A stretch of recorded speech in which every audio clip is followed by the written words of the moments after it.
on passe à l'étape suivante. Ça devient plus concret. Venez avec nous dans l'écran noir.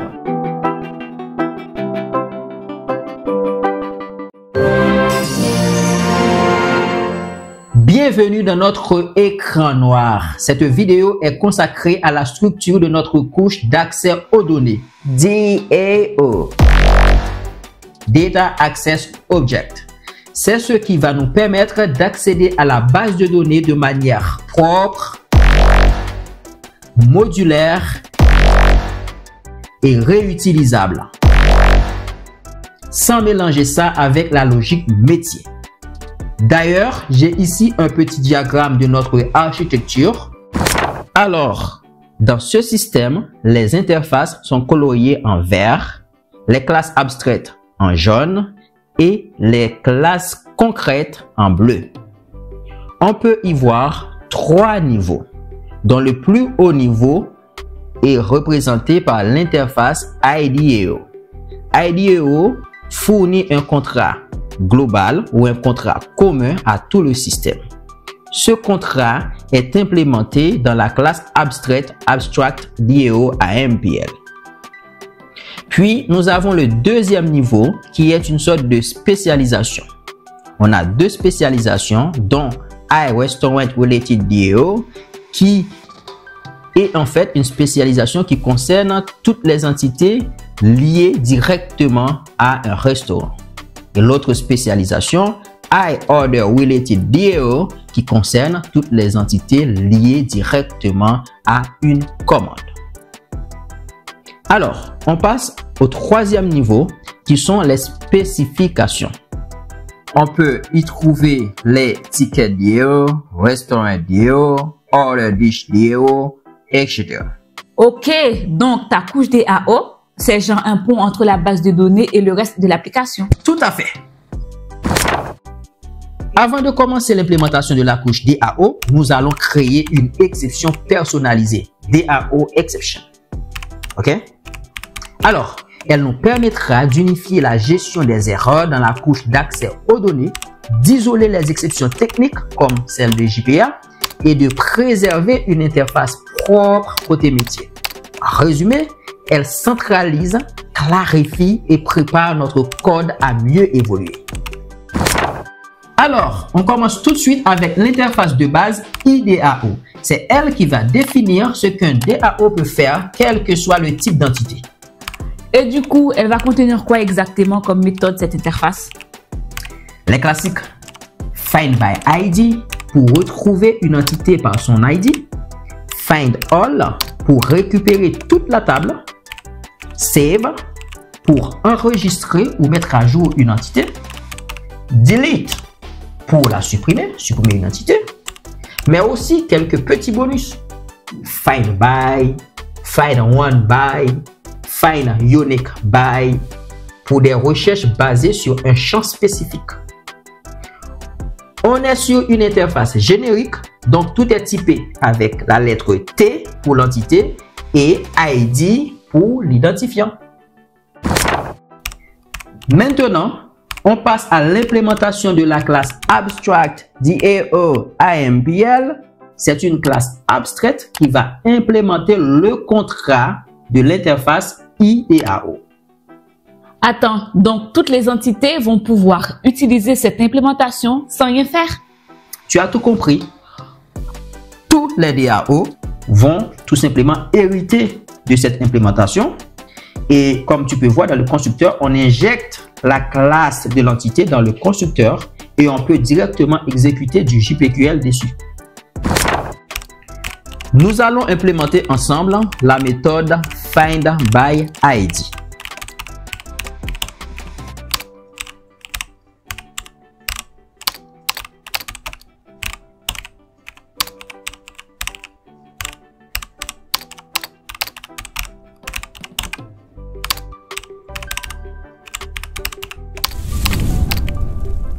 Comme dans la méthode Find by ID, pourquoi 2 niveaux de log différents juste pour une recherche?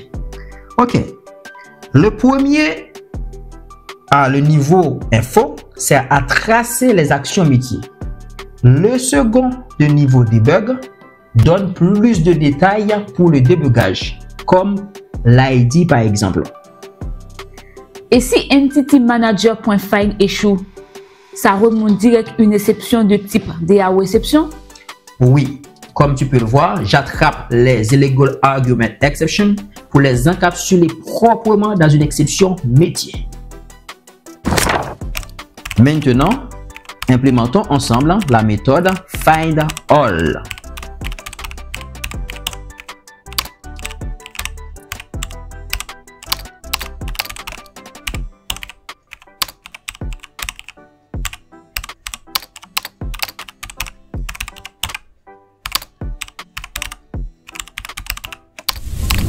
Et dans la méthode FindAll, tu génères la requête en dur à chaque fois avec entityClass.getSampleName. Pourquoi? En fait, c'est du JPQL dynamique. Comme mon DAO est générique, je reçois la classe d'entité dans le constructeur. Du coup, je dois me baser sur cette classe reçue dans le constructeur pour pouvoir en fait identifier le nom de l'entité. D'où entityClass.getSimpleName. Alors, tout de suite, on va implémenter la méthode save.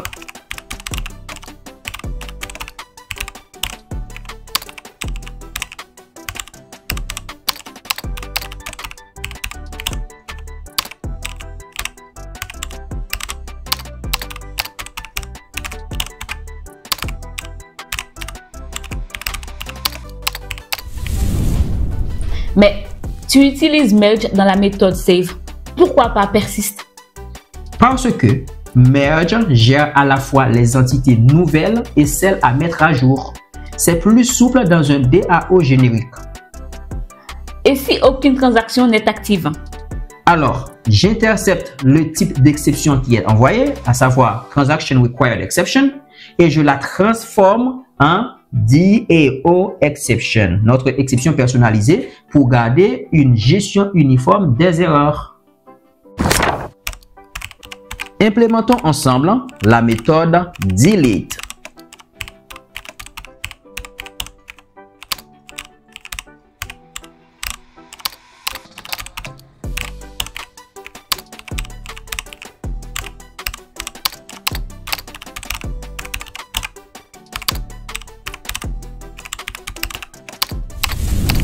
Alors, dans la méthode delete, pourquoi tu vérifies si l'entité est managée par l'entity manager?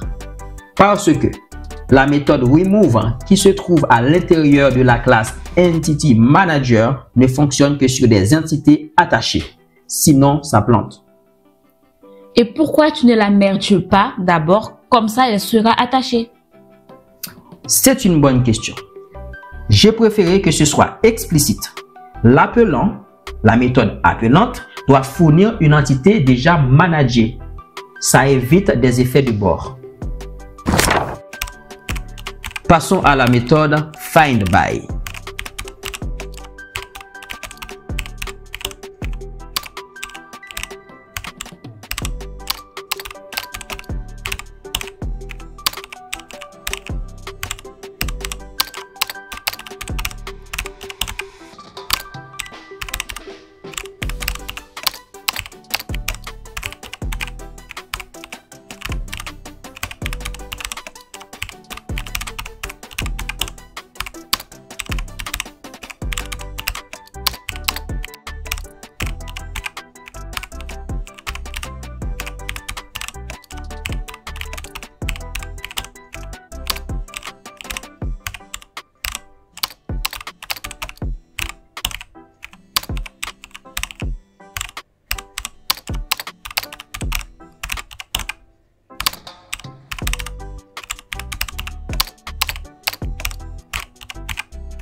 Et pour findBy, si j'appelle la méthode avec le nom d'un champ qui n'existe pas?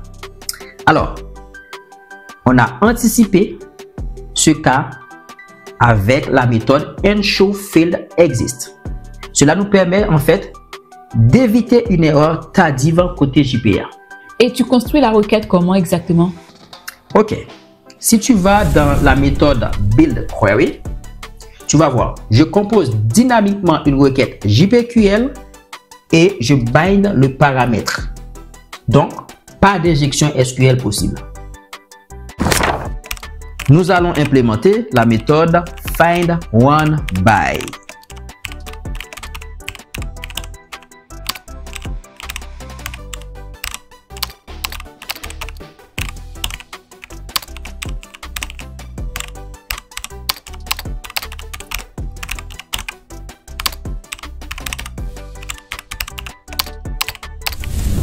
Alors, pourquoi tu proposes FindOneBy en plus de FindBind? Parce que FindOneBy est optimisé. Il limite à un seul résultat grâce à setMaxResult1 et retourne directement un optional. Mais si plusieurs résultats matchent, je prends le premier. Pas de vérification d'unicité. C'est pour les cas où ça ne pose pas de souci métier. Implémentons la dernière méthode qu'on a, qui est la méthode FindUniqueBy.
Et FindUniqueBy, elle vérifie que le champ est unique, c'est ça?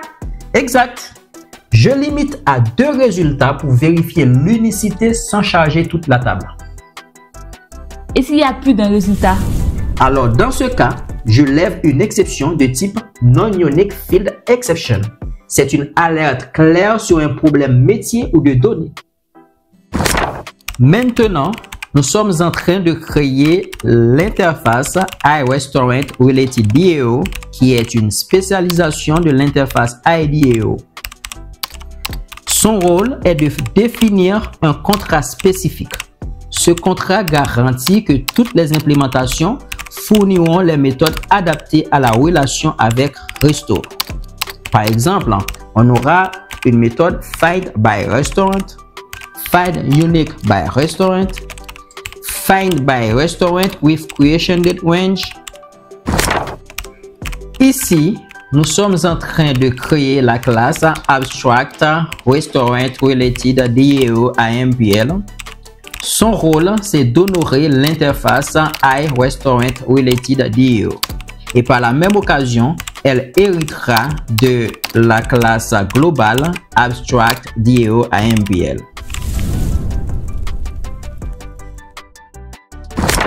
Maintenant, implémentons la méthode FindUniqueByRestaurant. Cette méthode vise à récupérer une entité unique de type T associée à un restaurant donné et identifiée de manière unique par le couple identifier et restaurant. Elle retourne donc un optional et lance une exception si l'entité n'est pas unique ou si une erreur se produit lors de la requête. Tu fais quoi exactement dans la méthode FindUniqueByRestaurant? Je cherche une entité via un couple identifier restaurant que je considère comme unique. Pourquoi tu limites la requête à 2 résultats? Pour vérifier rapidement s'il y a plus de match. Si c'est le cas, je déclenche une exception de type Non-Unique Field Exception. Tu codes en dur identifier et restaurant comme nom des champs? Non, j'utilise la méthode enshowFieldExist pour être sûr que ces champs existent dans l'entité cible. Sinon, je lève une erreur claire.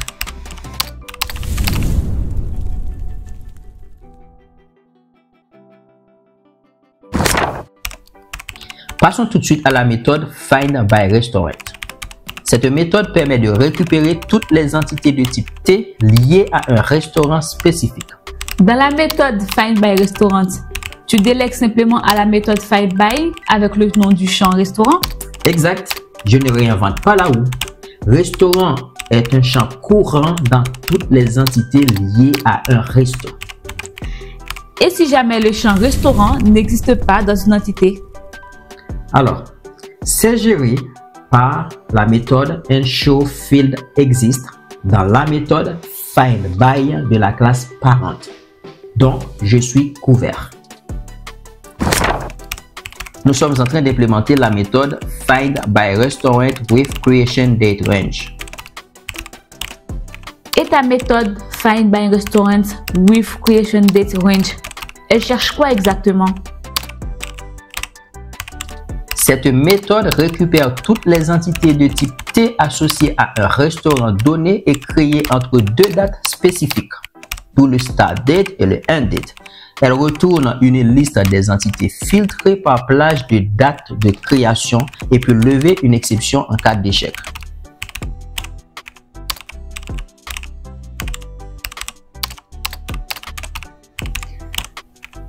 Tu vérifies aussi que les champs restaurant et creation date existent?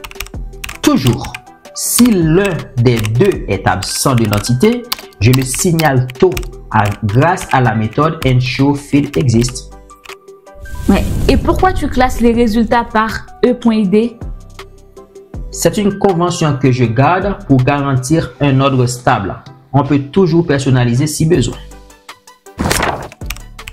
Maintenant, nous sommes en train de créer l'interface iOrderRelatedDAO, qui est une spécialisation de iDAO. Son rôle est de définir un contrat spécifique.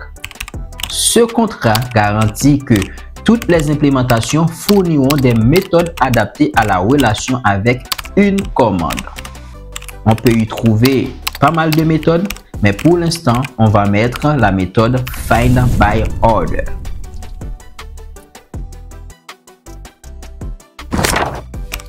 Ici, nous sommes en train de créer la classe AbstractOrderRelatedDAO-AMPL. Son rôle, c'est d'honorer l'interface iOrderRelatedDAO. Et par la même occasion, elle héritera de la classe globale AbstractDAO-AMPL. Mais cette classe, elle sert à quoi exactement? On dirait qu'elle ne fait pas grand-chose à première vue. Ouais. Elle spécialise le DAO générique pour gérer les entités liées à une commande. C'est une brique intermédiaire entre AbstractDAO-AMPL et un DAO plus spécifique. Nous sommes en train d'implémenter la méthode FindByOrder qui permet de retrouver toutes les entités liées à une commande donnée.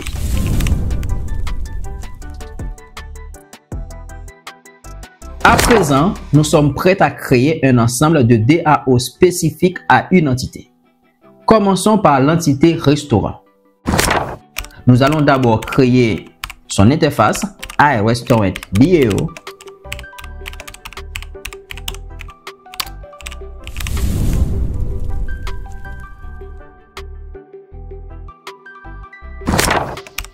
Et maintenant, nous sommes en train de créer la classe RestaurantDAO-AMPL qui va implémenter cette interface iRestaurantDAO.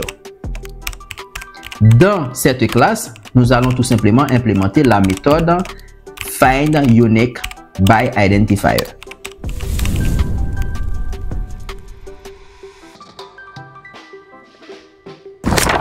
À présent, nous allons implémenter les DAO correspondant à toutes les entités qui ont un lien direct avec la commande, à savoir OrderDish Entity, OrderTable Entity.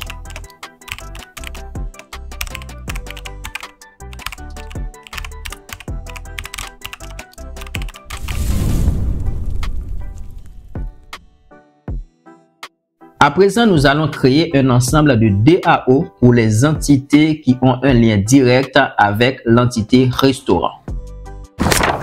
Voici le DAO pour l'entité Order Entity.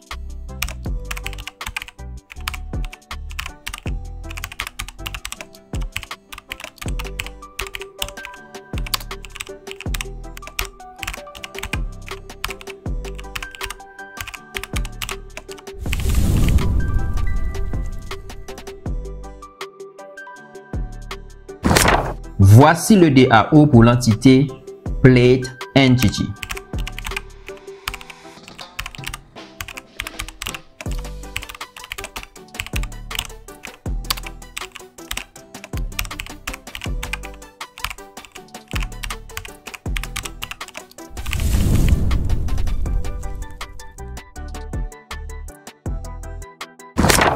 Voici le DAO pour l'entité Table Entity.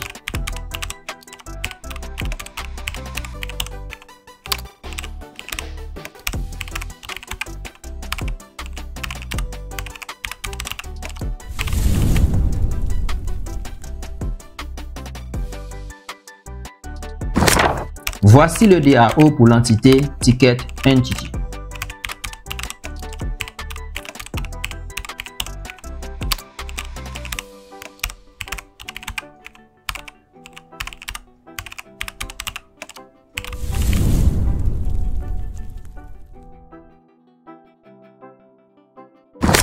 Voici le DAO pour l'entité Menu Entity.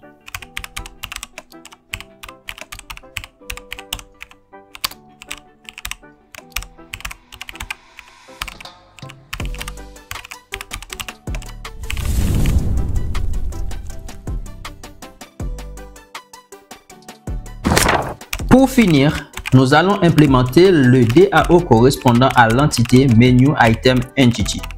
Cette entité n'a pas de liaison directe ni avec restaurant ni avec la commande. Donc, ce DAO respectera le contrat global ou bien le contrat générique. Faites une petite pause.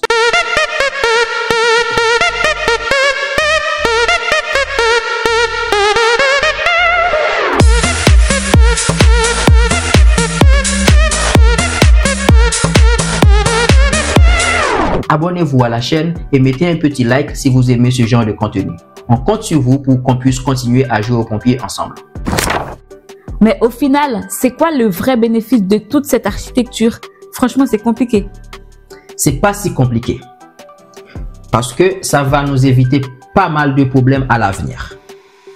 On a un code qui respecte plein de principes solides et je parle même pas au hasard. Exemple, le S comme Single Responsibility. Chaque classe, chaque interface a un seul rôle. IDEO définit les opérations de base. Abstract.io IMPL s'occupe de l'implémentation générique. iRestaurant Related DAO rajoute la dimension métier. Et iOrder Related DAO qui va s'occuper des entités qui sont liées à une commande. Les classes concrètes comme restaurant DAO IMPL sont spécifiques à une entité. Résultat, tout est plus lisible et maintenable. Prenons le O, Open Close Principle. Nos DAO, ou bien DAO, sont ouverts à l'extension mais fermés à la modification. Par exemple, je peux ajouter une méthode dans Ticket DAO IMPL sans toucher à la classe abstrait DAO IMPL. Si j'ajoute une nouvelle classe dans la base de données, j'ai pas besoin de venir toucher à ma classe abstract DAO IMPL. J'ai qu'à ajouter une nouvelle classe DAO. Le principe L, comme l'Scope Substitution Principle, toutes les implémentations Restaurant DAO IMPL, Order DAO IMPL peuvent être utilisées à la place de leur abstraction IDAO, sans comportement inattendu. C'est ce qui garantit la cohérence de notre code quand on injecte les DAO. Le I comme Interface Segregation Principle. On a évité de faire une interface géante, on a plutôt découpé IDEO pour les opérations CRUD, Create, Read, Update, Delete, iRestaurant Related DAO pour les entités liées à un restaurant, iOrder Related DAO pour les entités liées à une commande. Le résultat, les classes implémentent seulement ce dont elles ont besoin. Le D comme Dependency Inversion Principle. On code contre des interfaces, pas contre des implémentations concrètes. Ça rend notre architecture testable, modulaire et même compatible avec l'injection des dépendances si l'on veut aller plus loin avec Spring ou Jakarta.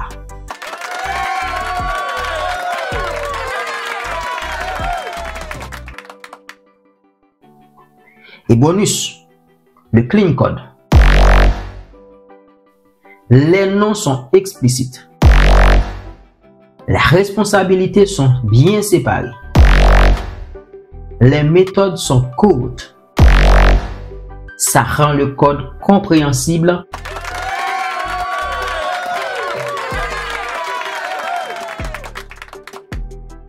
Testabilité. Tu veux tester un DAO, tu moques l'Entity Manager et tu vérifies juste le comportement. Et si tu veux tester une méthode métier, tu peux facilement injecter un mock du DAO. C'est un code facilement testable.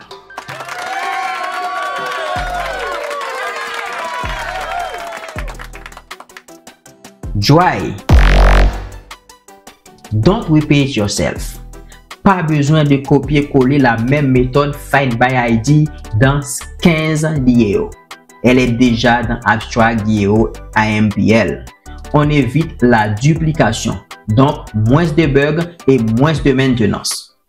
Ah ouais, bon ok, c'est pas si compliqué que ça. C'est du clean architecture en costard-cravate.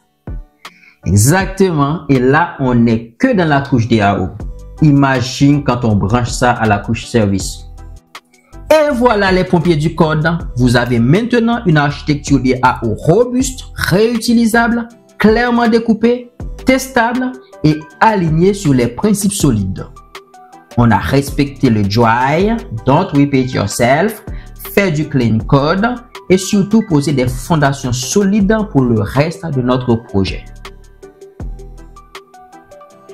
Et si vous avez aimé cette vidéo, un petit like, abonnez-vous pour la suite et activez la cloche de notification pour ne rien rater de ce qu'on vous prépare. Dans la prochaine vidéo, on va passer à l'étape cruciale. Écrire des tests unitaires de tout ça. On va moquer l'Entity Manager, injecter nos DAO et surtout valider que notre architecture tient la route. Et n'oubliez pas, la pratique, c'est la clé.